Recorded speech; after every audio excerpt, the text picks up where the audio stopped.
Hello, আসসালামু আলাইকুম বন্ধুরা। পবিত্র মাহে রমজানের শুভেচ্ছা। আজকে আপনাদেরকে দেখাবো, যারা কোনোদিন দেখেন নাই তাদের উদ্দেশ্যে বলছি। এটা হচ্ছে সরকারি খাদ্য গুদাম। বিভিন্ন সরকারি বাহিনী বা যাদের জন্য রেশন ইস্যু আছে, আপনারা যারা জেনে থাকবেন রেশন কিভাবে সাপ্লাই দেয় বিভিন্ন বাহিনীকে, সেটা আপনাদের সামনে উপস্থাপন করার চেষ্টা করব। আপনারা দেখতে পাচ্ছেন বিভিন্ন রকমের চাউল, গম বিভিন্ন সুন্দর করে সাজানো গোছানো আছে এইখান থেকে মূলত বিভিন্ন বাহিনীকে সাপ্লাই দিয়ে থাকে।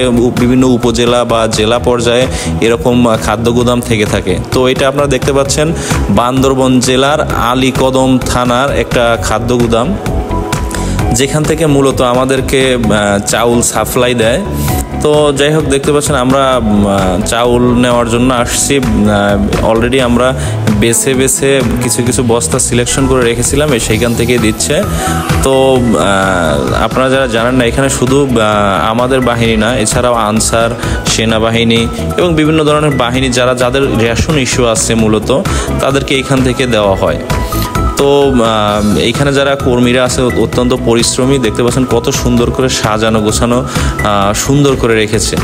এইখানে শুধু চাউল থাকে না, আপনারা জেনে থাকবেন যে এখানে। তো ভিউয়ার্স, আজকে এই পর্যন্তই ছিল। ভালো থাকবেন। আসসালামু আলাইকুম।